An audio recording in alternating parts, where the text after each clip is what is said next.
Here we go. Good evening, everybody, and welcome to Carving It Up Live right here on Facebook, as well as the Carving It Up YouTube channel and the Grid Network YouTube channel. As always, I am Bryson Carver. Very excited to be with you on this Wednesday, and what a show we have. Listen, I'm about to light into the Philadelphia Eagles, their head coach, Nick Sirianni, the offensive coordinator, Kellen Moore, the quarterback, Jalen Hurts, for that disastrous debacle of a final 100 seconds plus of their loss the other night against the Atlanta Falcons, as well as, let's give Atlanta some credit, Kirk Cousins. Hey, props where it's due.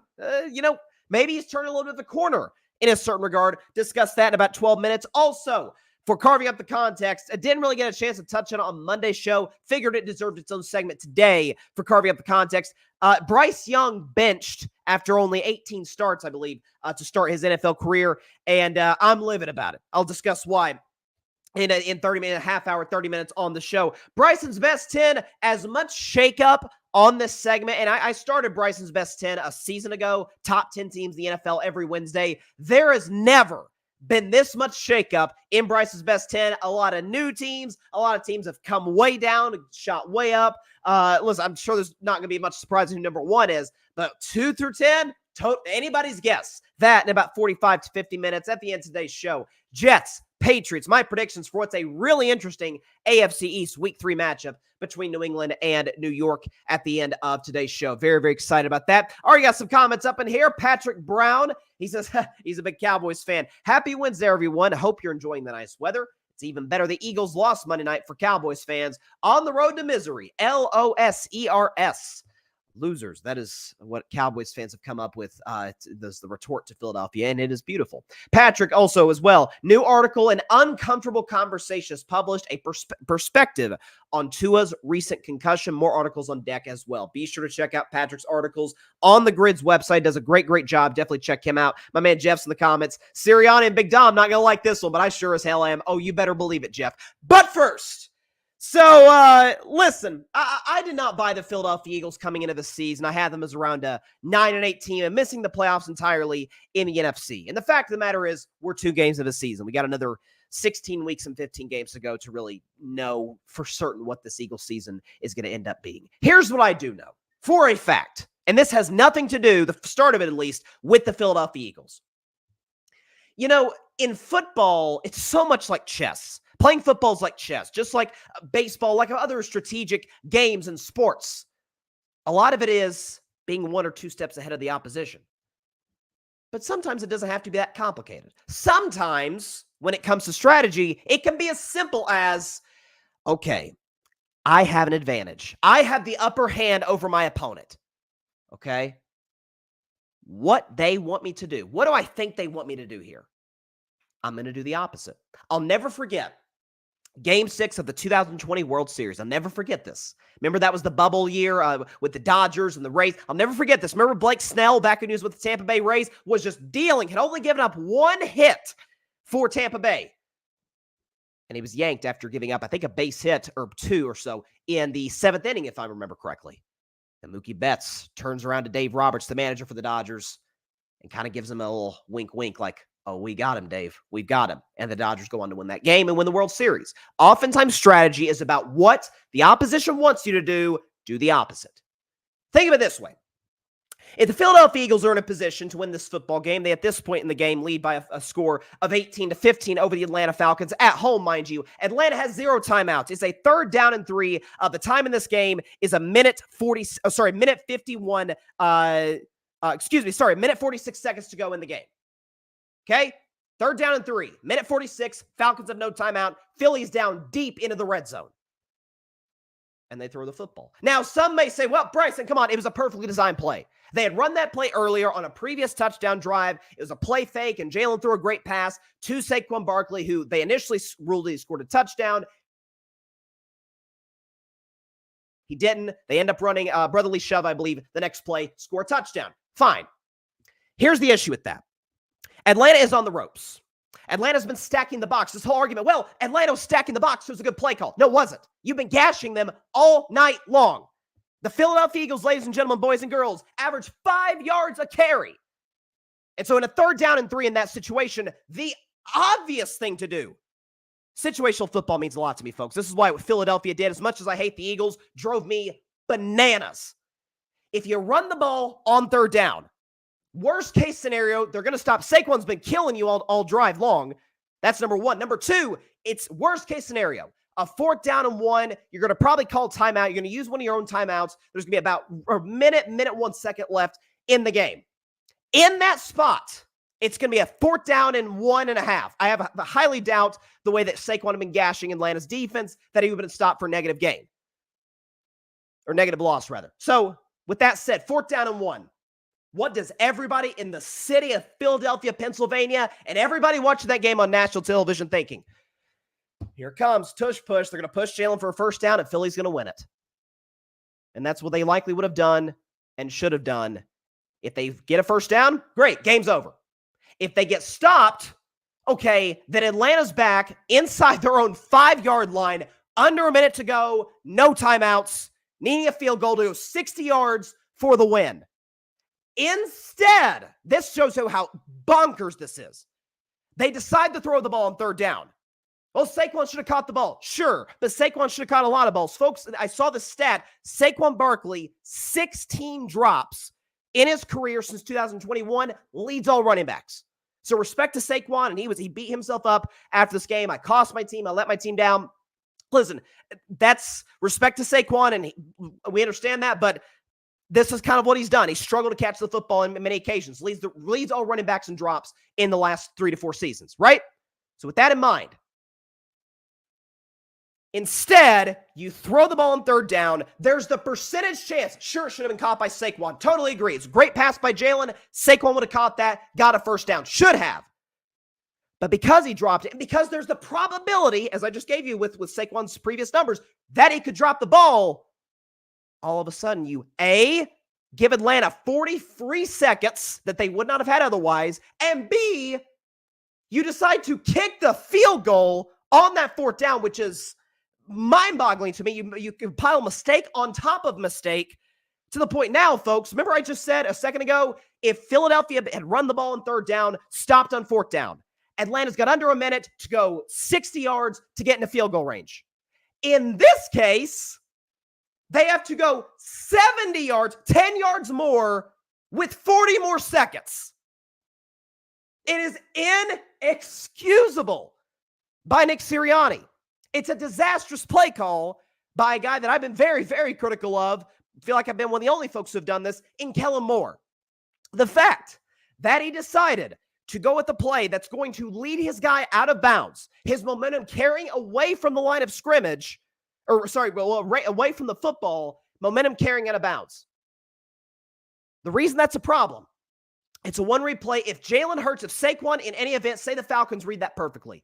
If Saquon Barkley is snuffed out, say there's a linebacker or a safety or somebody on him covering the play, Jalen has to either go down, which could have burned 40 seconds, or, we saw him throw a bad red zone interception against the Packers last week. Who knows what Jalen Hurts has to do? And kudos to Jalen until the last 30 seconds, which I'll get into in just a moment, did not throw the football to the other team, didn't make bad mistakes. He was great with his legs throughout the course of that game. I'm not sure that's something that can continue because, listen, knock on wood for Jalen, but we know he struggled with injuries. And playing the way Jalen plays, you're going to deal with injuries. We get that.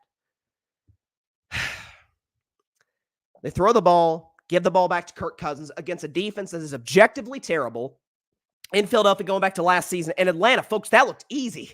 6 plays, 70 yards. Again, the aforementioned 70 yards to go get the touchdown. By the way, the touchdown that Kirk Cousins threw to Drake London for what ended up being for the win, 34 seconds left in the clock. Ladies and gentlemen, that play would have never existed if Philadelphia had run it on the other end, even if they had kicked the field goal, which they shouldn't have done on 4th down, by the way, just given the time and situation for Atlanta. They shouldn't have done that.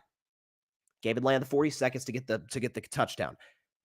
But nonetheless, okay, Atlanta kicks the extra point. They're up 1. How much time's left the game, you may ask? 34 seconds. And Philadelphia has some timeouts in their back pocket. So, it's especially with the new kickoff rule, the touchback taking him out to now, not the 25, but the 30. The fact that Jake Elliott has multiple 60-yard field goals on his resume, it's not all said and done for the Eagles. They can still win this game. Okay, so Jalen throws a pass to Dallas Goedert, completes it for a first down. Now you're at the Atlanta 43-yard line. You have one timeout left and 27 seconds.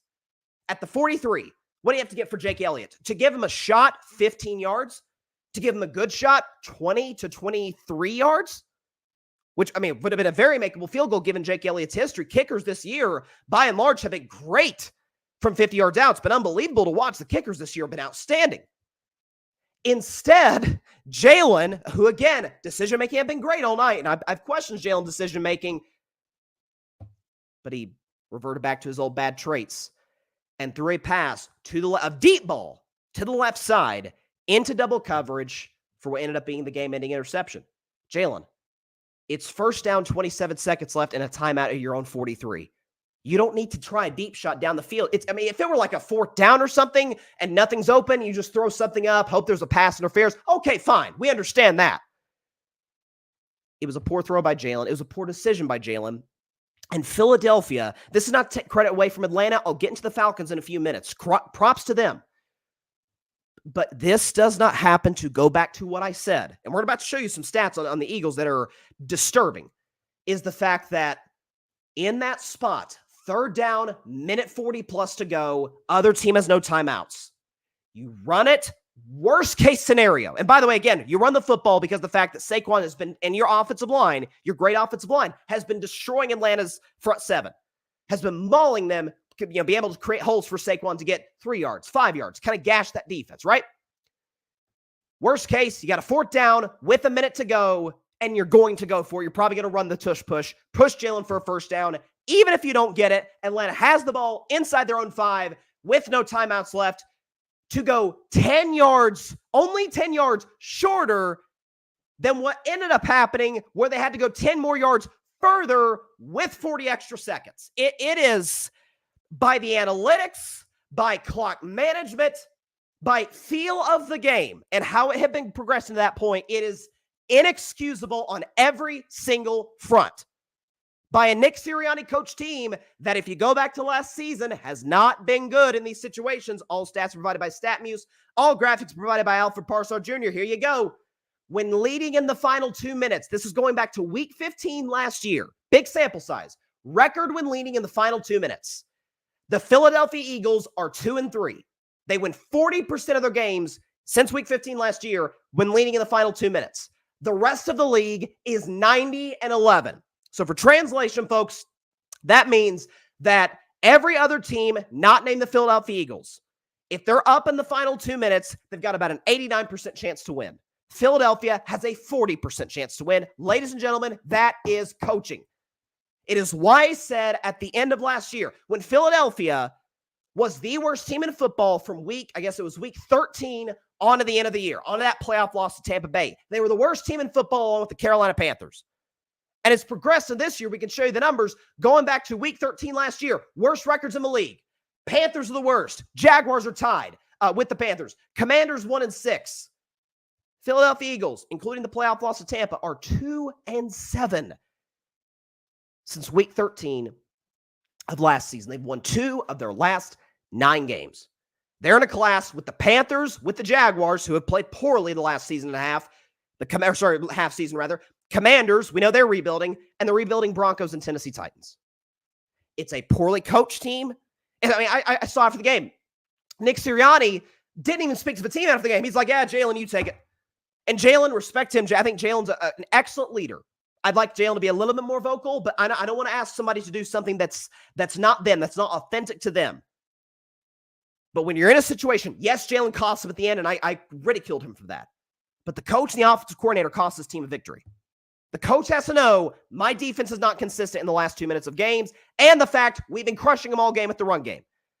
By the numbers, by the film, by the feel of the game, Philadelphia blew this on every single front, and it's absolutely inexcusable. It is a fireable offense for Nick Sirianni.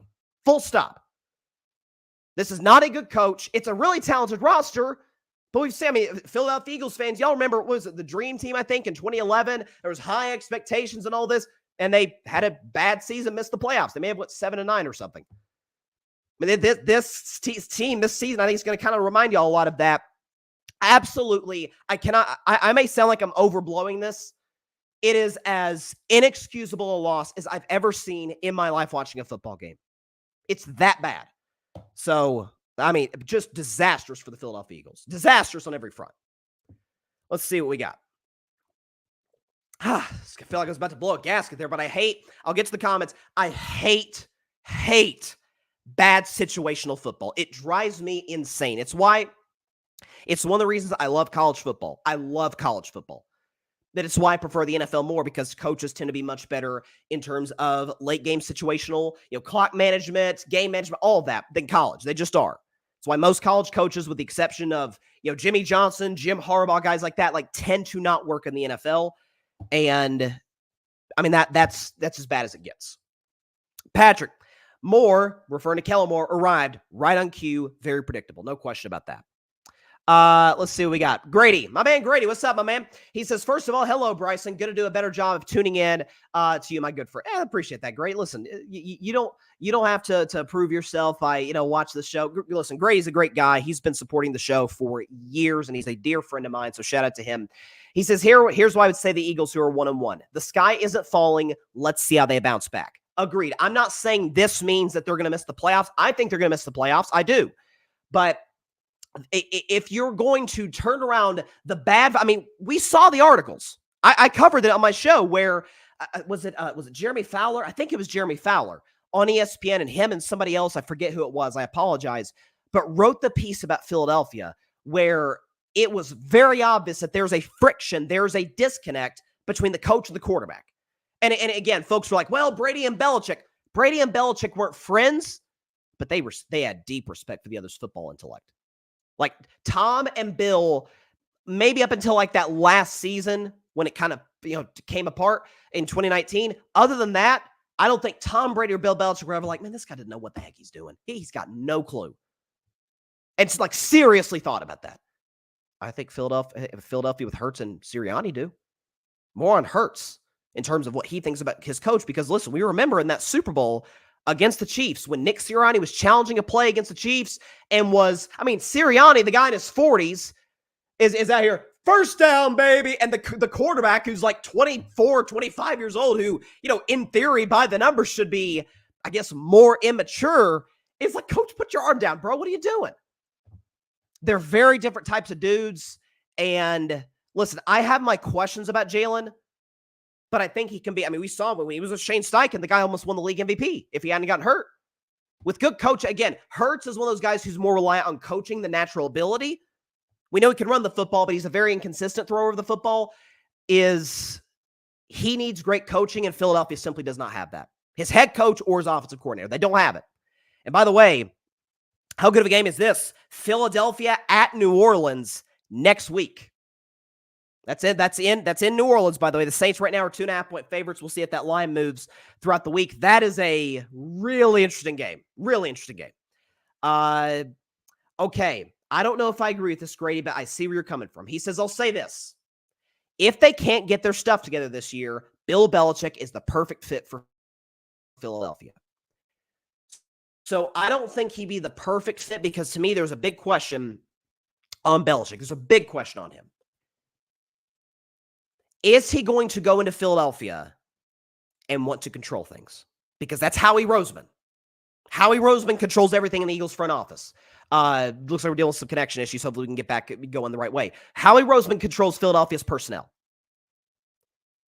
Because the reports come out of Atlanta, because that was the job that Belichick came closest to landing, was the Atlanta Falcons job before they moved on to Raheem Morris, Belichick just wants to control everything. And respectfully to Bill, as great of a coach as he is, he's a disastrous general manager.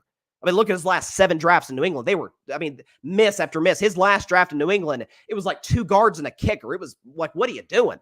So it just, if he's strictly coaching Grady and he puts together a good staff, because his staff's at the end of New England, it was a lot of hiring his sons, hiring former Patriot assistants like Bill O'Brien, who's a defensive coordinator who became the offensive coordinator. Forgetting his name. I forgot the guy's name. Matt Patricia. That was Matt Patricia. Hiring a lot of former Patriots guys and his sons. If that's the case, then I don't see Philadelphia going much further than they do. Now, if it were me, Grady, I'd hire a Belichick protege. I'd hire Mike Vrabel. That's who I would hire because he has a history. Vrabel can put together good staffs. Vrabel's won more recently than Belichick, or won in the regular season and won the playoffs more recently than Bill Belichick has. That would be my first choice for a lot of teams is Mike Vrabel. I think that if I were the Cowboys, that'd be my first choice. Now, I don't know if Vrabel and Jerry would necessarily vibe. That's the question, but Vrabel will be my first call. And this head coaching market could look really, really, there's going to be a lot of big names. Maybe Pete Carroll, who knows? Maybe he'll throw his name back in the ring. We'll see. He didn't sound like he really wanted to be, moved on from with the Seahawks. So, Ben Johnson, the kid Kubiak with the Saints. Holy cow. And the guy's he's from the Shanahan tree. It looks like he's the head meister of the best offense in the league through the first two games. That wouldn't be the worst move of the world. And listen, all great coordinators aren't great coaches. See Arthur Smith. Arthur Smith and my Steelers, great OC, terrible head coach. So there you go. Let's see what we got. Let's see. Yeah, a good point here by Patrick. If we can pull up his comment. Coach Pencil, talking about Matt Patricia, and that is an apt name because he's got the little pencil on his ear, the number 2 pencil. Coach Pencil was on Philly's staff last season as a defensive advisor. Yeah, and they basically promoted him to defensive coordinator, and the Eagles' defense actually got worse at the end of the year. But wait, listen, he was the defensive coordinator in New England. We know Belichick ran that. Like, we know Belichick controlled the defense. So there you go. On the Atlanta side of things, though, I was really impressed by Kirk Cousins. So if you look at Kirk Cousins' numbers in week 2, the passer rating is insane. The passer rating for Kirk Cousins. So he has a 149 passer rating. I'm sorry, my bad. Way off. 117 passer rating. I don't know where I saw 149.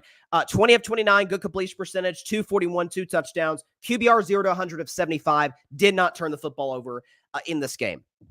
So this was a gigantic win for the Atlanta Falcons because if you look at their next 3 games, Atlanta, they got a home game next week on Sunday Night Football against the back-to-back champ Chiefs, so that's going to be a tough challenge. They got a home game against the Saints. That'll be a fun one. And then they got a home game against the Tampa Bay Buccaneers. If the Falcons can somehow get out of that, find a way somehow to get out of that 2-1, like that to me says, Atlanta may win 12 games this year. Like that's because then after that, at the Panthers, Seattle's a tough game, at Tampa Bay, at Dallas, at Saints. But they got some Broncos in here. You got some Vegas Raiders, the Giants, Commanders, Panthers. So, like, the last 4 games or so, potentially 5, we'll see what Minnesota is.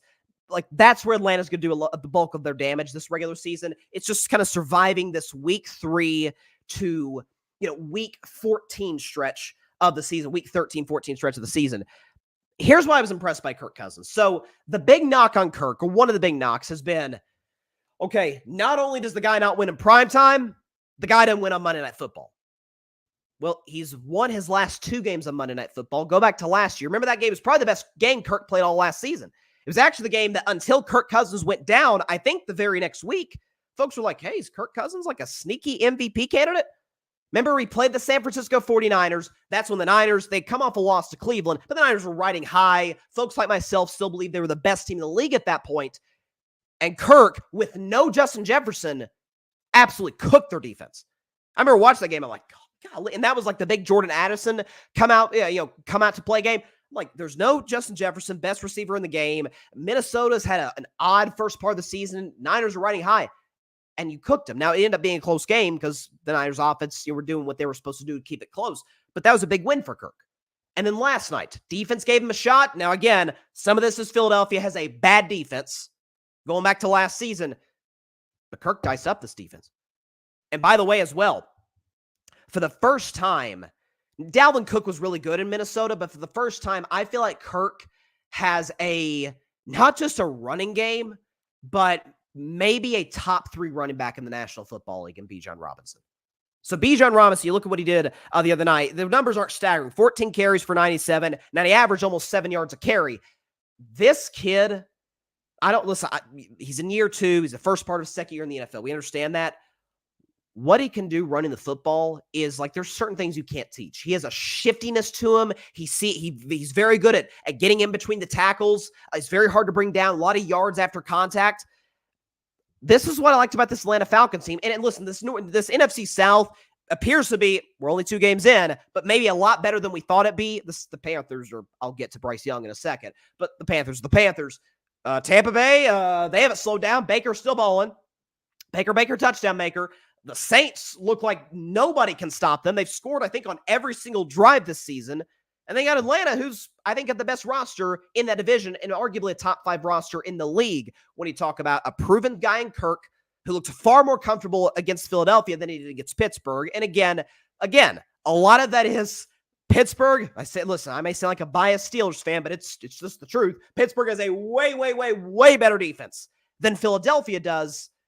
But that was also I said coming into that game that I thought my Steelers would win because the institutional, knowledge and the culture of Mike Tomlin and the Steelers and defense, they were going to just win that game based on that. Whereas Atlanta, it's the first game for Kirk and Raheem Morris. I'm trying to get things worked out. That game played right into Pittsburgh's hands, and that's why we won. But in this situation, there's a lot of adversity. You're on the road. Kirk has struggled historically in the city of Philadelphia in his career. But the defense gave him a shot. He's got some great weapons with him. Kyle Pitts, who, again, needs to kind of step up a little bit, but did make some catches in this game. Kyle Pitts, Drake London caught the walk-off, not the walk-off, but the game-winning touchdown. Darnell Mooney caught a touchdown. He looked pretty good. And he got Bijan Robinson. So the weapons in Atlanta are good. We know their defense is really talented with Jesse Bates, Justin Simmons, Matthew Judon. They got some dudes on that defense. So, listen, this next, 3-month stretch, 2.5-month really stretch for Atlanta is really crucial in order for them to put themselves in a position where they can win the NFC South and put themselves in as high a seeding as they possibly can. But as we sit here right now, like that is again, call me a biased Steelers fan, but I feel like they were kind of supposed to lose that game just given the situation and trying to kind of establish themselves. Whereas Pittsburgh, like them or not, they know what they are. For them to go into Philadelphia, listen, Philadelphia killed themselves. I already said that in the first segment. But you got to take advantage of them giving you those opportunities, and that's what great teams do. It's what I said about the Kansas City Chiefs and their game against Cincinnati. Like the Bengals outplayed them throughout, but if you give them that little crease, Kansas City will take advantage because they always do. For Atlanta to do the same to Philadelphia, very impressed. We can talk about their roster. We can talk about their talent. We can talk about the fact that Kirk Cousins is the best QB that they've had since Matt Ryan circa 2017-18. But you got to make it happen. You got to be able to put those pieces together. And that is a locker room win for Atlanta. That is a momentum win for Atlanta. And that Sunday night game against the Chiefs, that's a big-time test for the Falcons. And Kansas City, by the way, is a 3.5-point favorite in that game. I'm not surprised there. But big games coming up. Chiefs at home, Saints at home, Bucks at home. If you can find a way to somehow get out of that 2-1, and there's in a situation right now, I guess at that point, that put them with a 4-2 record moving forward, given how light the last part of their season is. Raiders, Giants, Commanders, Panthers. Got to feel really good if you're a Falcons fan right now. That was a very big win. I was very impressed by Kirk Cousins in that game. Let's see what we got. Yeah, Patrick, you said it right. Kirk go chains. Did Kirk wear a chain, by the way, last night or the other night? I didn't see. Did he put the chain on? Because he was dripping back when he was in Minnesota and he put the chain on and on the plane. It was great. He should. I mean, come on. It's especially if he can do that in Minnesota. You're telling me he can't do that in Atlanta? You got to make it happen, Kirk Cousins. Come on. But yeah, you're right, Patrick. He did something nobody thought, and that's win a Monday Night Football game. So yeah, kudos to him. And that was, I picked Atlanta to win this one, ironically, by a single point, which is what they did. But impressed by what Kirk did in that last drive. Yeah, Grady's talking about my previous suggestion about Mike Vrabel, talking about that might be a better fit. Again, the thing with Belichick, listen, nobody in their right mind is going to criticize Bill Belichick's, football IQ, football knowledge. Nobody with a brain would question that. The issue with Bill is not only do I have questions about whether he's evolved to today's NFL, being a quarterback-centric league. It's the very reason the Patriots moved off of Tom Brady, despite, he blamed Bill did, for the Patriots kind of floundering down the stretch of 2019, and Tom didn't have statistically even close to his best year. But I remember saying on my show 5 years ago at that point, do you see what's around Tom Brady right now? This is a terrible receiving core. Give him something to work with. Bill thought it was Tom, and he was getting older. Went to coast of Tampa Bay with weapons, and he has more weapons. At that point, Antonio Brown and Leonard Fournette and Gronk, they win the Super Bowl. So, and they already have Mike Evans, Chris Godwin. So, that's whether he's evolved to the modern NFL, A, and B, if he's willing to relinquish a little bit of power. If he's able in this stretch right now, where he's broadcasting. He's on Inside the NFL and the Manning Cast. I think he might be with Jim Gray right now doing the Let's Go podcast now that Tom Brady is broadcasting for Fox. In this kind of self-reflection point in his career and his life, you'll wonder if he's able to evolve here. Maybe his best friend in the whole world, certainly in the coaching business, Nick Saban did. Nick Saban evolved to NIL. Nick Saban, one of the great, most impressive I've ever been with Nick Saban, is that the first part of his career at Alabama and prior, obviously, at LSU, college football was all about, do you have the running back? Do you have the defense? Well, that plays right into Nick Saban. That's his strength right there, is punching you in the mouth. Nobody will be more physical than Alabama. But once the game started to shift to, hey, you also need to have a really top-end quarterback too.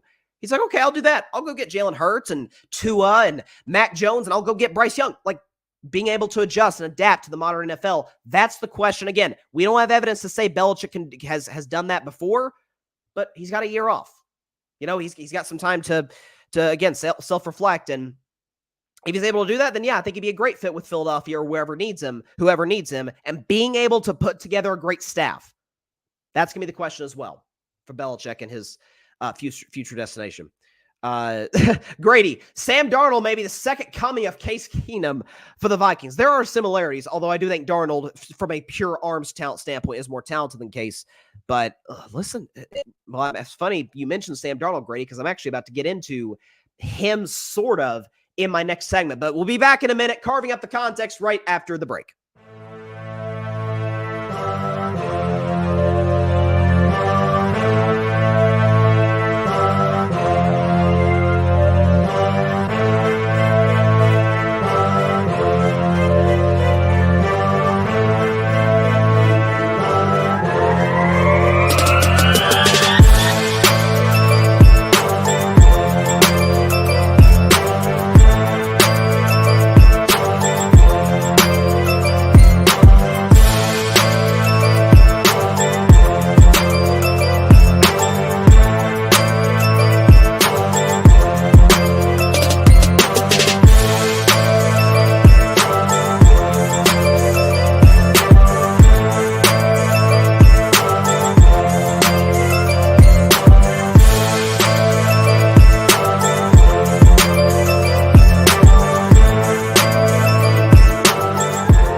Welcome back to Carving Up Live. One of my favorite segments to do every week is Carving Up the Context. It's a segment I do every week where there's a big story, going around, and there's a lot of analysis of it, and people are trying to break it down. Why did this happen? How did this happen? What does this mean?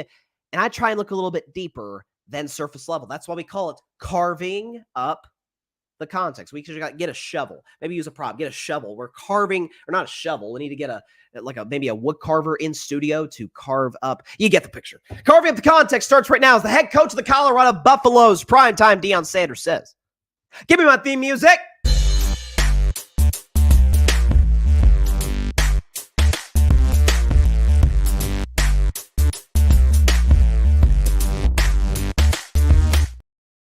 On this week's edition of Carving Up the Context, we're going to talk about Bryce Young, former number 1 overall pick in 2023 by the Carolina Panthers, who was benched after only 18 career starts after being the first overall pick only a year and a half ago by the Carolina Panthers. So, by the way, Andy Dalton's going to start in his place. I remember during that draft process, it was this conversation. It was back and forth. Is it Bryce Young? Is it C.J. Stroud? Who should the Carolina Panthers take, given the fact that they given up the moon and everything? Like, they were like Gru from Despicable Me. They took the moon and everything else to get the first overall pick in that draft, trading with the Chicago Bears, who I think it's safe to say they won that trade big time.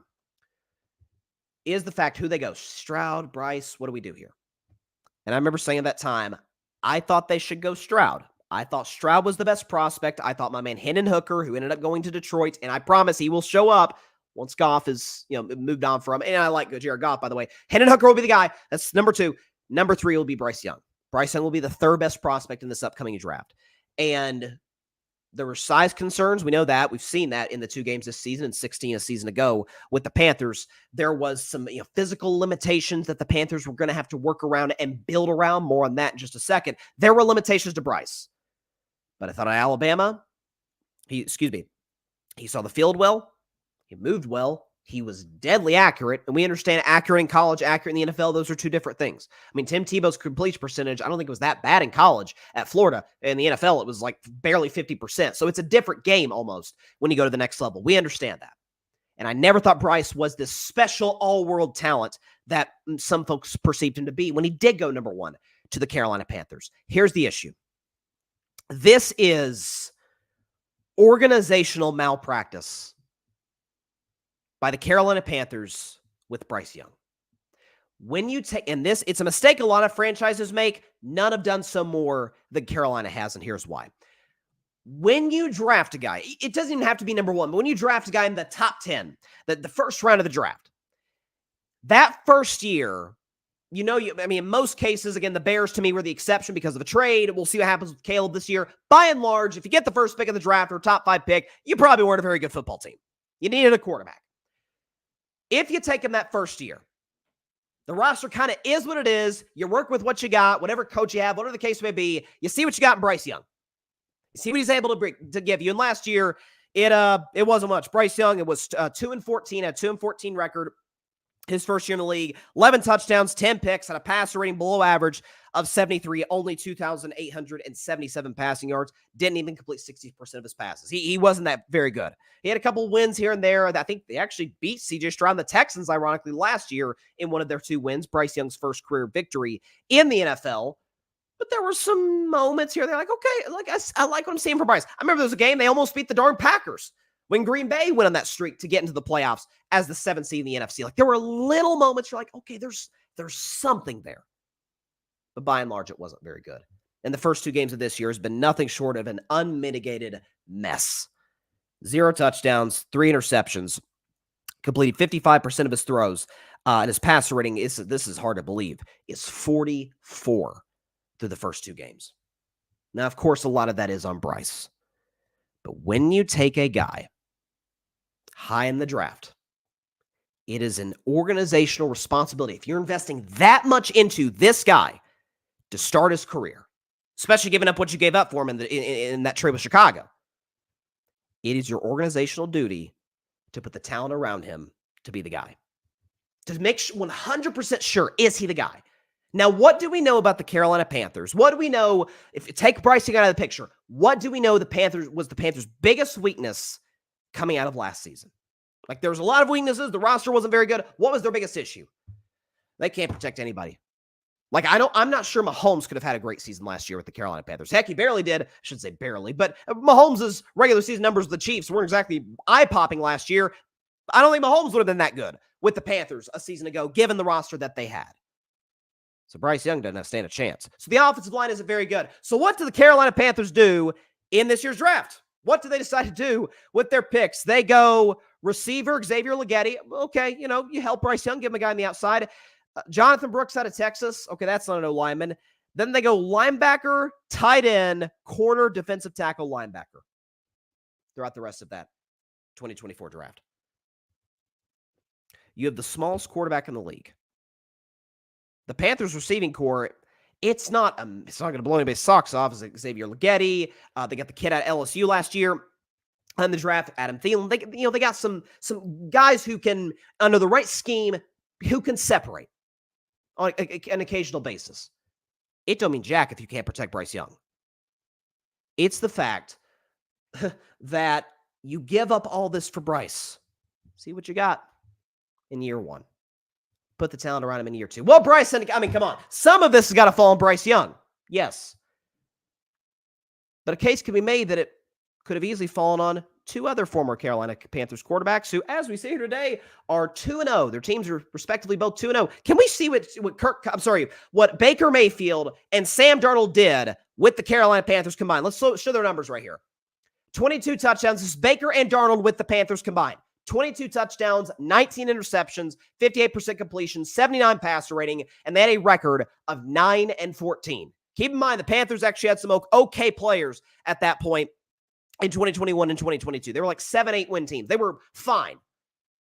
But Darnold was meh, and Baker, that was some of the worst football he's ever played in his life with the Carolina Panthers. Well, let's see what Baker and Darnold have done since leaving Carolina. Oh, they've been excellent. 46 touchdowns, 14 picks, completing 67% of their throws, passer rating of 100, and a 13-9 record. You got Baker, who's like, we're 2 games in, but is an early MVP candidate for crying out loud with the Buccaneers, and Darnold, where it's like, hey, this is like the Sam Darnold redemption story with the Minnesota Vikings. Now, we understand that those rosters in Tampa Bay and Minnesota are significantly better than those in Carolina. But not only so are the coaching, but so is the organizational structure. And this goes back, I'm sure my man Grady is in the comments right now. He's a diehard Panthers fan, and he told me this from the jump. He was 100% right. The ownership in Carolina, David Tepper, is why we're sitting here talking about this today.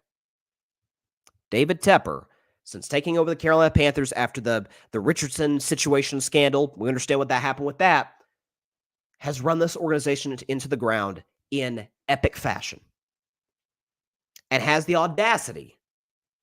There was a game last year, the Panthers lost to the Jaguars. That was actually the last time the Jaguars won. Ironically, my man Trevor didn't play, but they won because they were playing the darn Panthers. Late in that blowout victory by Jacksonville, somebody said something to David Tepper, the billionaire owner of an NFL franchise, and he responded by throwing a beer on them. That shows his emotional maturity. During the draft, after night 1, it was a rough night for the Panthers, given the situation they put themselves in, not taking an offensive lineman, mismanaging some trades here or there. David Tepper walks into a little, I guess, local diner or something in Charlotte, North Carolina, walks into the building.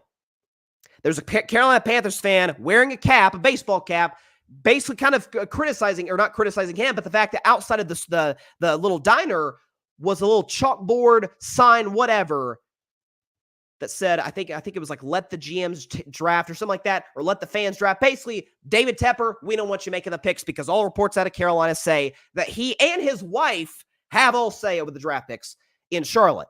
David Tepper walks into that diner, has the audacity, takes the hat off of this guy at the front desk of the restaurant. That's what he is. He does not have the temperament to be an NFL owner. He's, to be frank, a jerk.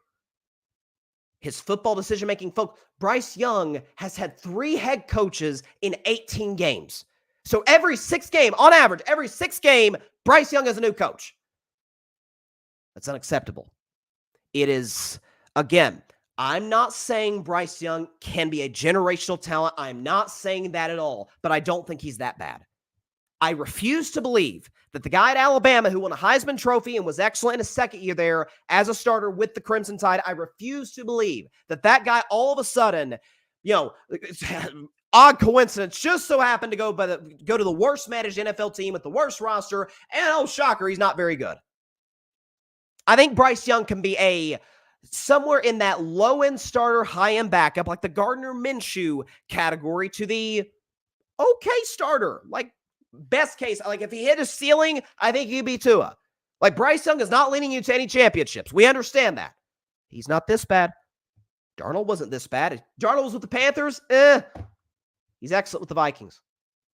Baker Mayfield was terrible with the Panthers. I wrote Baker Mayfield off 2 years ago. He's gone to Tampa Bay. By the way, he went to the Rams for a cup of coffee before that. Then went to Tampa Bay, led a team to the playoffs with Tom Brady's roster, and is unbelievable through the first 2 games of this year.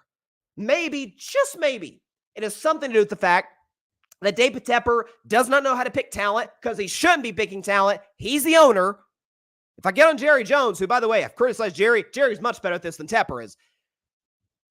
The owner shouldn't be making the picks, and the owner does not know how to hire and fire a new head coach and bring in the certain decision makers in the organization to put Bryce Young in the best position possible. If you're going to mortgage the farm for a player like that, a player that physically limited, buddy, you got to go all out and put as much around him as you possibly can. Be active in the trade market. Draft, maybe, here's an idea. You got the worst offensive line in the league. Maybe you should draft an offensive lineman in the first round. I mean, the Chargers don't even need an offensive lineman, or didn't need an offensive lineman. They're like, yeah, we'll take Joe Alt. He's like 6'10" or whatever. He's a monster. He fits what we want to do. Let's take Joe Alt. And Joe Alt's been awesome. Like, that is because the Chargers are trying to form an identity. A lot of these teams in the NFL are trying to form an identity, or draft around their already set identity, like the Steelers or the Chiefs or San Francisco. Meanwhile, Carolina Panthers is just throwing stuff at the wall and seeing if it sticks. So, again, I don't think Bryce is special. I have said that over and over and over and over on this show. He's not as bad as what you see right now in Carolina. I do not believe that. Darnold wasn't very good. Baker wasn't very good. Both have been excellent since leaving the Panthers. Since going to smart coaches with good rosters. I mean, again, I like Minnesota's roster a lot. Same with Tampa. I don't think they're the Niners. I don't think they're the Detroit Lions or something. I rest my case. For this week's edition of Carving Out the Context, Bryce Young got screwed over in every sense of the word. Not in the sense of how he was playing, but with the organization that refused to even attempt to put anything around him for him to be successful. Excuse me. Looks like we got a lot of comments in here. What do we got? My man, again, Andy Dalton is starting. My man Alfred is in the comments. Alfred did a great job once again with the graphics. Shout out to you, my man. He says, Carolina should learn from the Jets. We worked with Zach Wilson until we couldn't anymore. Sure, but again, I think a lot of this does fall on the Panthers. Let's see. Okay, Grady. And he's a Panthers fan, so again, his opinion does hold weight here. Bryce Young can't play. He's just too small to play in the National Football League. Is he a broken player? Yes, but his game just doesn't translate. He was surrounded by all these amazing players at Bama. You simply don't take a quarterback who's 5'9" with no running ability because Bryce cannot run. He's not very athletic. He's a pocket passer. I challenge anyone to watch the games. He is flat out missing throws when he's got time. Again, I don't disagree with a single thing that you just said right there, Grady. I mean, there was a play on Sunday against the Chargers who went viral on social media where Bryce, for the first time in a while, did have a little bit of time to throw. He's looking. There's nothing there. Then just throw the ball out of bounds. If there's no running lane, if there's no one to go to, throw the ball out of bounds. Let's live to see another play. But instead, he rolled to his left, tried to make something happen, tried to avoid some guys. And again, he's not as athletically gifted as another quarterback his size, Kyler Murray. So again, but if nothing else, why did he take C.J. Stroud? And by the way, I want to be fully clear on this. Stroud was then and certainly is now the better prospect. More size, better arm strength, more mobile. I liked Stroud then, and I certainly like Stroud infinitely more now. Stroud's a clear-cut top 10 quarterback pushing to be top 5. With that said, the Texans have gone all out on supporting him with talent. They're not paying him much. We're going to go all out. We're going to draft, but Nico Collins is already there. We're going to go get Stephon Diggs. We're going to go get Joe Mixon. We're going to invest in the defense. Our coach, D'Amico Ryans, is going to institute a culture into this franchise. And it's been the exact opposite in Carolina. Like if you swapped Carolina's quarterbacks and Houston's quarterback, put Stroud in Charlotte, put Bryce Young in Houston, is CJ Stroud, are we getting the bust? Now, does Stroud play as bad as Bryce? No, because Stroud's more physically gifted than Bryce. I don't think the Panthers are sniffing the playoffs in the NFC. I don't. As talented as Stroud is. So, I mean, we have recent data on this. Again, we can't really know about Bryce until he goes to a smart franchise. If he goes somewhere to be somebody's backup, God forbid, knock on wood, somebody goes down, and he steps in and plays well then that might be the latest example, like a Sam Darnold, like a Baker Mayfield, that, it was the Panthers who were the problem. I'll say this, is that franchise is not going anywhere as long as David Tepper is the owner. And by the way, I actually like Canales. I think Canales is a really smart coach. He worked with Geno in Seattle, worked with Baker in Tampa. I think he does a really good job in his previous stops. He doesn't have much to work with here, be it the quarterback position, be it anywhere else. The Panthers defensive line, now they've gotten the injury bug early in the season, but generally they've been solid. That's about where it ends. So I probably won't be doing a ton of Carolina Panthers topics the rest of the season because they're a pretty bad football team, but I just, again, it feels like, it may sound like I'm talking out of two sides of my mouth, but it is a truth that I've said on the show, but I haven't done a good enough job of following it. Like, it's like the classic, do as I say, not as I do. I need to do a better job of this at following what is a general rule in the NFL. For the overwhelming majority of quarterbacks, where you go will dictate your success. The overwhelming majority. Now, you can have, Andrew Luck. He's a prime example. He's the number 1 pick out of Stanford. The Colts were a tire fire after they let Peyton Manning go, the neck surgeries, all that. He took that well below average roster. It was like a bottom 8 roster in the league to the playoffs in his rookie year. Like that, those are rare instances. Doesn't happen very much. So there you go. I mean, Peyton Manning, year 2 at the Colts, took Indianapolis to not even the playoffs, but to like a 13-3 record, I think, in year 2 in 1999. So that's where you go matters. But the overall majority of quarterbacks, that tends to be the case. And Bryce simply does, I mean, we know this, does not fall in the category of Andrew Luck or Peyton Manning. So there you go. All right. So another segment we do every Wednesday is called Bryson's Best 10. It's a segment during the NFL season, which is when I'll be honest with y'all, really enjoy doing the segment, is I rate my top 10 teams in the National Football League from 10 to 1. What do we got? Who are the best 10 teams in the NFL going into that particular week? Well, it's week 3, so let's rank them. Bryson's Best 10 teams in the National Football League headed in week 3. Here we go.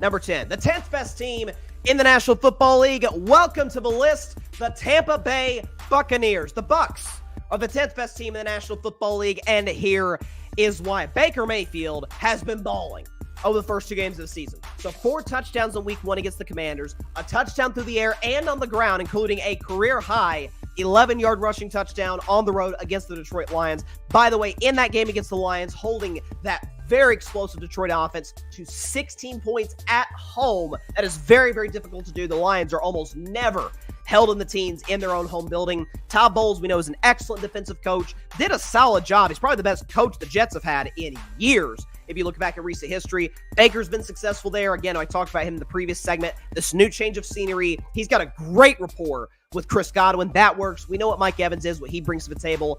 I need to see more out of this Buccaneers run game over the course of an entire season. If they can get that working, hey, this can be a very dangerous playoff team in the NFC. So first spot, first time making the list. Welcome to Bryce's Best 10 Tampa Bay Buccaneers. At number 9, they actually move up a spot from last week, despite not having won a single game. It is the Cincinnati Bengals. The Bengals are the 9th best team in the National Football League, and here's why. So listen, again, I'm really adamant about this list not being beholden to the standings. Like, I love my Steelers. We're 2-0. Best record in the league, right? Not in the list. Cincinnati's 0-2. They go on the road. A humiliating loss at home to the New England Patriots with far less, despite having the talent advantage. They go on the road to Kansas City. No T. Higgins, missing a lot of guys. O-line did a good job. Joe Burrow outplayed Mahomes over the course of that game, except in the final 3 minutes or so. Listen, Jamar Chase, we know he can bring to the table. This Bengals defense, I think, is really good. Lou Anarumo is one of the better defensive coordinators in the league. Zach Taylor is kind of like, well, he doesn't screw it up. He doesn't make mistakes, so he's doing something right.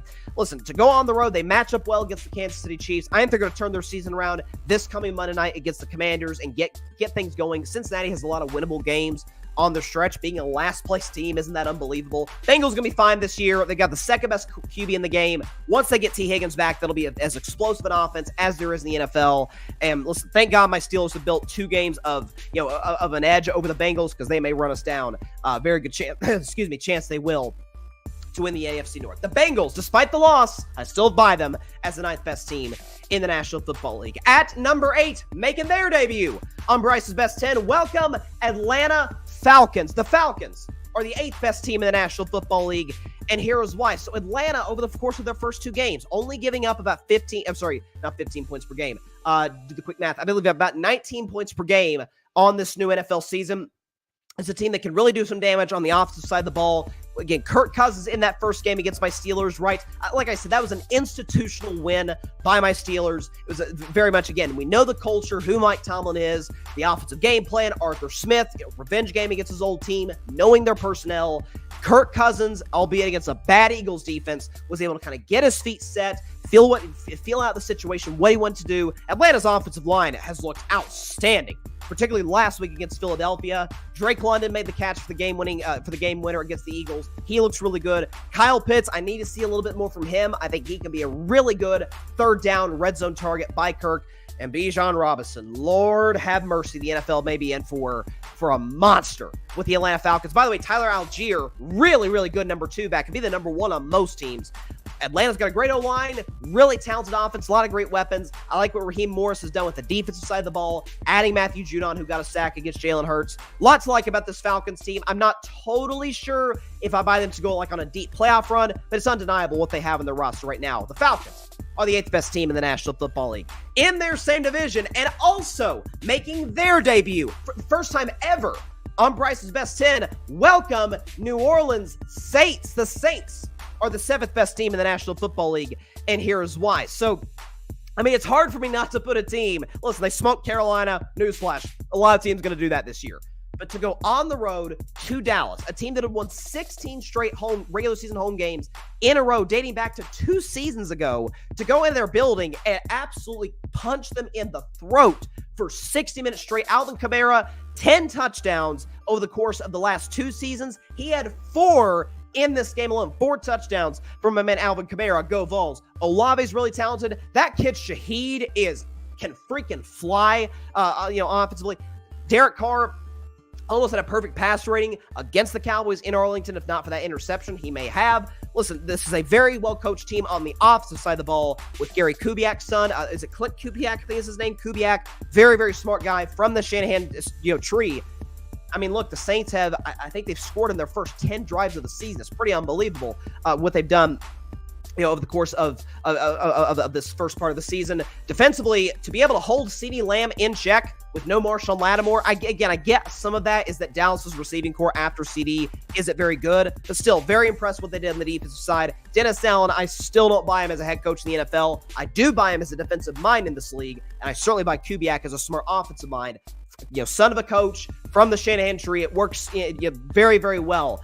They're going to play the Kansas City Chiefs in short order. That'll be a very big kind of litmus test game for them. Big game coming up for them at home against the Eagles. The Saints are the 7th best team in the National Football League. At number 6, a team moving up a few spots from last week, it is the Houston Texans. The Texans are the 6th best team in the National Football League, and here is why. So, very uneven game for the Houston Texans. Listen, defensively, they were unbelievable. After kind of a rough showing against the Indianapolis Colts, Texans were outstanding on the defensive side of the ball against the Chicago Bears. They blitzed early. They blitzed often.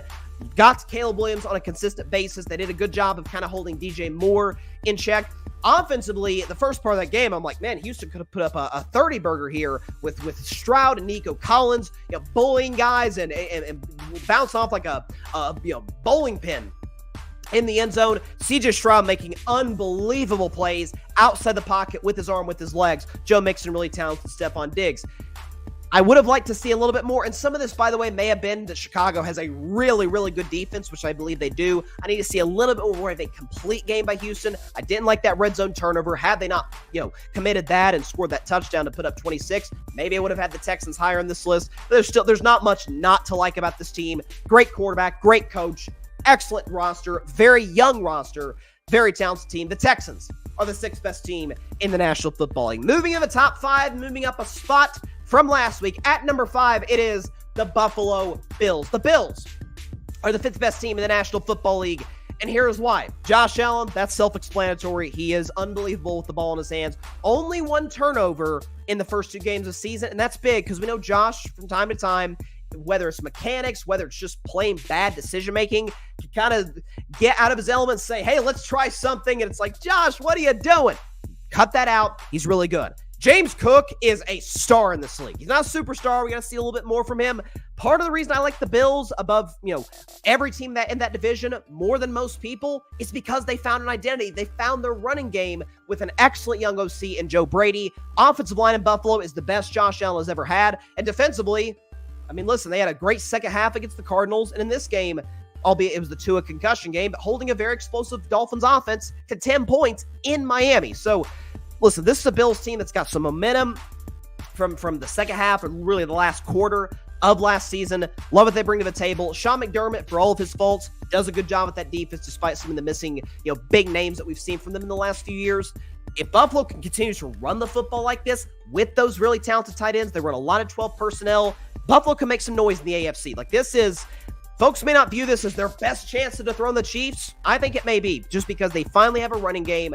Josh Allen is great, and their defense, I think, can still be really good under Sean McDermott. The Buffalo Bills are the 5th best team in the National Football League. At number 4, dropping a spot, one spot from last week, it is the San Francisco 49ers. The Niners are the 4th best team in the National Football League, and here is why. So you'll see a team above San Francisco that also lost over the course of the weekend, but didn't fall. And Niners fans will be like, hey, why did you give us the benefit of the doubt? Well, it's pretty simple. Injuries. Christian McCaffrey on IR, Deebo Samuel out the next couple of weeks. So losing 2, to me, if you take out Trent Williams, the key pieces for this Niners offense to work consistently in Deebo Samuel, who can do everything offensively. And the same can be said about Christian McCaffrey.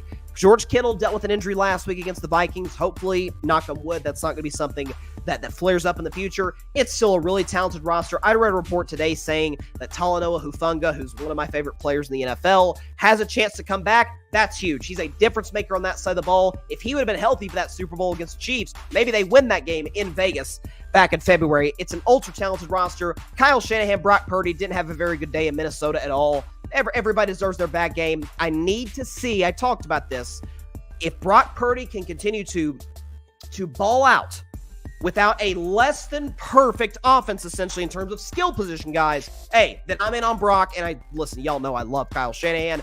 Niners offense is still talented. Jordan Mason, that Shanahan West Coast offense, they're still really, really good. That Niners defense, again, everybody deserves a bad day at the office. They got a big game this week against the Los Angeles Rams. The Niners are the 4th best team in the National Football League. Moving up a spot, a team that's starting to gain some traction in the eyes of the national media, but I believed in from the jump. It is the Los Angeles Chargers. The Chargers are the 3rd best team in the National Football League, and here is why. So Justin Herbert, if you look at his numbers, it's like, it's fine.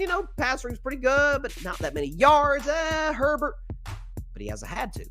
Jim Harbaugh, and I predicted this perfectly, would come into this organization and from the jump, because he does this everywhere he goes, institute a winning culture and a punch-you-in-the-mouth culture. He says, I'm going to draft Joe Alt in the 1st round to go along with Rashawn Slater, by far the best tackle duo in the National Football League. I'm going to add J.K. Dobbins, who I'm seeing on some MVP lists right now, 2 games into this year. Listen, the Chargers' defensive numbers are like ridiculous. They've only given up, I believe, I think 16 points. Is it 16 points in the first 2 games of this young season? Listen, we understand that a lot of that is the fact that they played the Carolina Panthers and the Las Vegas Raiders offense. My bad. They've actually only given up 13 points this season. So as they play tougher quarterbacks like a Patrick Mahomes, like some teams down the road, they'll be able to, those defensive numbers won't be quite as impressive.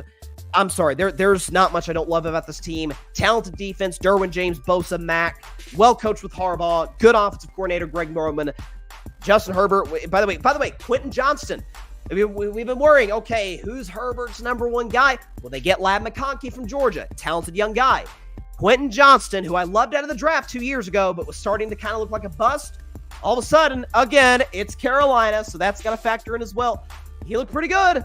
So Quentin Johnston, with this new coaching staff, this new regime, can step it up with McConkey, with J.K. Dobbins, who's tearing it up the league right now, with those tackles, Herbert, the defense. I'm telling you, this team, I said it from the jump, I strongly believe it, they will play in the AFC Championship game in Arrowhead against the Chiefs. The Chargers are the 3rd best team in the National Football League. At number 2, didn't move a spot. I still believe in them. I've loved this team just like the Chargers pretty much before everybody else did. It is the Detroit Lions. The Lions are the 2nd best team in the National Football League, and here's why. So look, again, Niners fans will say, man, why'd you drop us? Again, injuries. Niners suffer more key injuries than Detroit has.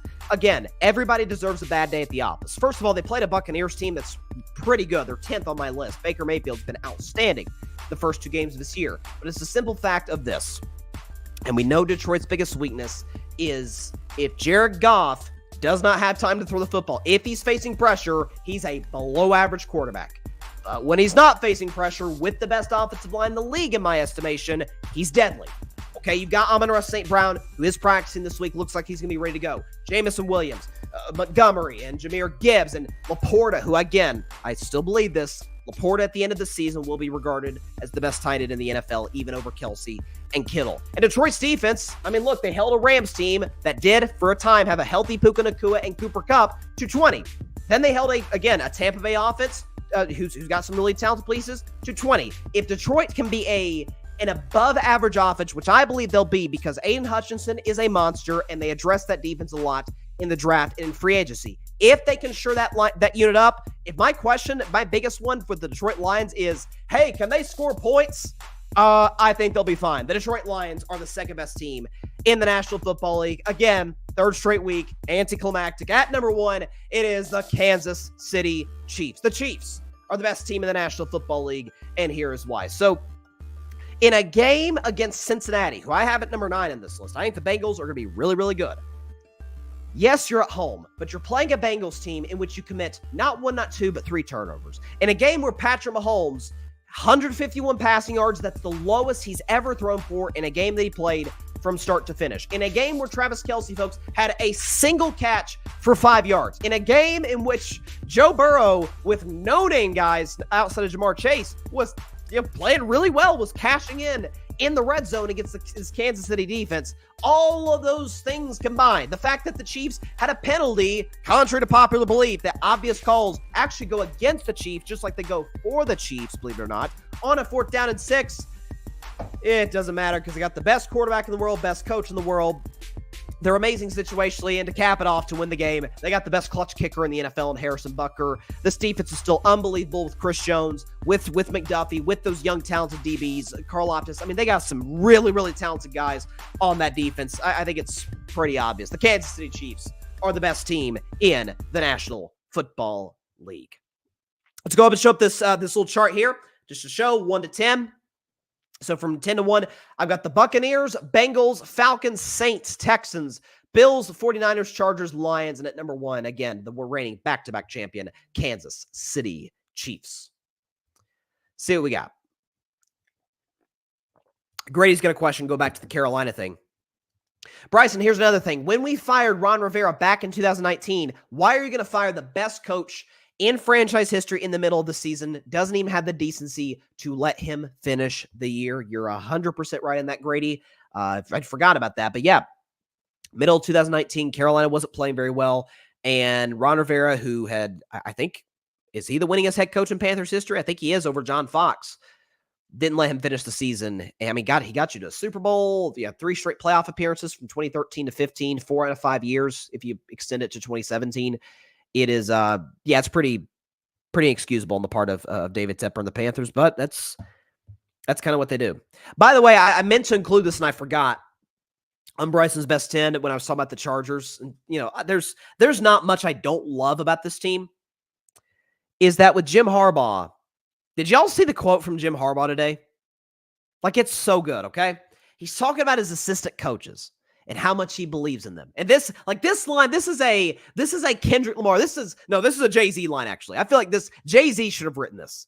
Jim Harbaugh talking about his coaching staff. And I quote, "Like Moses, I'm going to die leaning on my staff." End quote. How could you not love this guy? I mean, he is, listen, I know he rubs people the wrong way, and everybody don't love Jim Harbaugh. I get it. But again, you can't deny the results. He wins at college, NFL, it doesn't matter. He wins everywhere that he goes, and he wins everywhere he goes immediately. I love Jim Harbaugh. Love the guy. If I were an NFL player and 5'7", $150, that's probably, well, 5'7", 3/4, and $150, that's probably not my future. But if I were, coaches I want to play for go as follows. If I had to think of 5, okay? 4 off the top of my head I can definitely name. No order. Mike Tomlin, Dan Campbell, Andy Reid, Jim Harbaugh. Those are the 4. That's the Mount Rushmore. Who'd be the 5th? I'm trying to think of teams in the league. Players seem to really like D'Amico Ryans. That'd be good. Shanahan. If I were an offensive player, Shanahan would be a godsend. Probably McVay. I think McVay would be the number 5 spot. Either McVay or D'Amico Ryans. I go back and forth on those, but the Mount Rushmore coaches I would love to play for if I were an NFL player: Tomlin, Reid, Jim Harbaugh, and Dan Campbell. NBC. He says, I like Vrabel in Philly. The fans wouldn't bother him. Well, they'd be dumb to bother him. Mike Vrabel is the last coach. Okay, let's do a tiers list or a power rankings of coaches you'd least want to fight. Mike Vrabel, Dan Campbell, and probably D'Amico, number 1, 2, and 3. Like, those are the top 3. Like, you do not screw with those guys. Yeah, listen, Vrabel probably the top of the list, bro. I ain't screwing Mike Vrabel. I am not screwing with Vrabel. Heck no. That guy's got some edge to him. No way. That's why his players love him, though, in Tennessee, and it's why it was idiotic to fire him. I don't know. Maybe they wanted a change of scenery for Will Levis. Problem wasn't Vrabel, guys. It was Levis. Levis is not a very good player. That goes without saying. All right. Let's move to our last segment of the night. Got a really interesting matchup. Amazon seems to really like these AFC East divisional matchups because they had the Bills and the Dolphins last week, and now tomorrow night, rather, they've got the New England Patriots and the New York Jets. Let's go ahead and predict that one. So, looking at the line right now, make sure it hasn't moved a ton since I last checked. Nope. The Jets are at home. It's their home opener in this game, the first home game that Aaron Rodgers will play. We might as well not even count that first game last year against the Bills when he blew his Achilles 4 plays into his New York Jets tenure. Jets are pretty big touchdown favorites, -6 here at home. Both teams come to this matchup at 1-1. So here's what I'm looking at right now with the New York Jets. So Aaron Rodgers in the fourth quarter of that game against the Tennessee Titans, pretty darn good. Threw some beautiful balls to Garrett Wilson. The Jets' running game was solid. Breece Hall, we understand that. But the thing that I've said from the jump and why I do not believe in the Jets one iota, okay? Number 1, old quarterback, 40 going on 41. Off an Achilles injury. Has not been good in 3 years. Has not won a playoff game in 4.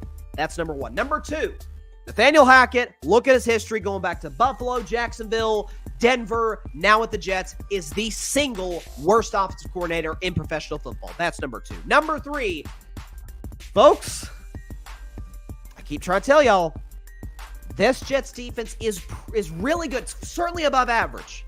They're not like top 5. They're not the Steelers. They're not San Francisco. Thus far, they're darn sure not the Chargers. Here's what what the New York Jets are defensively. It's why I think it could actually play in the New England Patriots' favor. The Jets defense. Do we have the numbers here? I believe we do. Okay, New York Jets. Folks, here's what they are. 27th in points allowed. 25th in yards allowed. 18th in pass yards allowed. This is a big one. 26th in rush yards allowed. I'm going to stop right there. The New England Patriots are 5th in the NFL in running the football. The Jets are 26th at stopping the run. Here's what I think is going to happen. I don't want to see it. If you're a Patriots fan, you don't want to see a ton of Jacoby Brissett. You want to see them play, again, classic game manager. Mistake-free football. Don't put the ball in. Don't do what Will Levis did to the point where his coach was like cussing him out on the sideline. Don't throw the ball to Jets standing right there. Don't fumble in key situations. Jacoby isn't going to do that. He's a smart veteran player in this league. He's not going to do that. I still have questions about this Patriots roster. The Jets certainly have better talent than the Patriots do. I think Jerome Mayo is a better coach today than Robert Saleh. I've yet to see Robert Saleh. Well, he's had bad quarterbacks. So is Tomlin, and so is Kevin Stefanski, and they've got multiple playoff appearances in the last few seasons. So the bad quarterback play does not apply here. I think this is going to be a classic ball control game. I can see the Patriots control the ball for 35, 36, 37 minutes, keeping the ball out of the hands of Aaron Rodgers. And by the way, if the ball is to go to Aaron Rodgers, we got the good defensive players. We've got Christian Gonzalez. We've got Kyle Duggar. We got some guys who could be able to make an impact and make things tough on Aaron Rodgers. If the Titans could do it, if the Niners could do it, who says that the Patriots, with Jerome Mayo, a defensive coach and a defensive culture, can't do the same thing? So, ladies and gentlemen, boys and girls, give me the Patriots. 22-19. This does not technically count as upset of the week, although I may go ahead and count it for upset of the week. New England wins this one. Take the Patriots and the points and take them and the money line. 22-19 over the Jets. This is a ball control game. Keep it out of the hands of that Jets offense. And even when the Jets offense has the football, folks, they got a bad offensive coordinator who delivers a disastrous first 15 plays, an old quarterback who's a little jittery with a pass rush, by the way, with limited weapons, and a defense that has gotten run all over the first 2 games of this year. That's what the Patriots specialize in with Ramondre Stevenson. Give me the Patriots in an upset. 22-19 over the New York Jets. I have certainly, in the last 48 hours, not been a whole lot of equity with Jets fans. They've been getting on me for that Jets segment last week, but same time, look, got call like I see it. Coaching staff isn't very good. Receiving core outside of Garrett Wilson is below average. Breece Hall has an injury history. Rodgers has him good in 3 years. I mean, he hasn't thrown for 300 yards since week 14, 2021. In his last healthy season, his stats were below average in the NFL. Pass yards, passer rating, completion, all that. So there you go. All right. That is all the time we have for today's show. Appreciate everybody stopping by as always. Be sure to catch Carving It Up Live on Friday at 6 p.m. Eastern, 3 p.m. Pacific time, right here on Facebook, as well as the Carving It Up YouTube channel and the Grid Network YouTube channel. And be sure to like, share, comment, and please take 2 seconds out of your day. Hit that big red subscribe button down there. It helps the channel grow exponentially. We are on the road. The next goal, the next mark is to get to 5,000 subscribers. We got to 1,000 earlier this year. I can't tell you how much I appreciate it from everybody. Let's get to that 5,000 subscriber total. If you haven't subscribed, just takes a couple seconds. Hit the subscribe button down there, and boom, you're part of the Carving It Up family. And it's a supportive group. A lot of great people do it. I don't mean to sound like a certain somebody running for president. I feel like I just did there. The point is, great support system with this show means everything to me, everything to everybody who's associated with Carving Up Live. If you have subscribed, please tell your friends about it, your family about it, everybody you know about Carving Up Live, except for your sleeping cat, except for him or her. I hear they're coming to eat him. No, just listen. Nealon's chilling. He's all good. He's enjoying this fall, this autumn style weather. It's getting a little chilly here in Tennessee. I'm not gonna lie. I'm not quite ready for the drop in temperature just quite yet. We're still in September. Let's wait till October to get to that. It's Mother Nature. Hold it off for the next couple weeks. Just as importantly, be sure to go subscribe to the Grid Network. That is GRYD, the Grid Podcast Network, right here on YouTube, as well as any and everywhere that you get your favorite podcasts, be it Apple Podcasts, Spotify, iHeartRadio, Google Podcasts. Sorry, that doesn't exist anymore. Any and everywhere that you get your favorite podcasts, you can find us at the Grid Network, and be sure to check out all of our incredible content creators. Check out my man, Patrick Brown. You saw his comment, if you're on YouTube right now, his comment at the top there at the start of the show, writing some great killer articles for the Grid's website. Be sure to check his stuff out. Great stuff for the network. Shout out to Patrick. Shout out to everybody involved with the Grid. We got some big new stuff coming y'all's way, so you got to stay tuned for that. Go and subscribe. Get out ahead of it. All right, get out ahead of it and what's going to happen over the next few weeks or so at the Grid Network. So we will see you on Friday. Reaction to Jets Patriots. Vol View. It's going to be a lively Vol View because there's a lot going on with Tennessee football right now. I cannot wait for that. Be sure to check out all of our stuff on Carving It Up on the Grid. NFL predictions on Friday, 6 Eastern, 3 Pacific time. Tune in. Cannot wait to see y'all there. All right.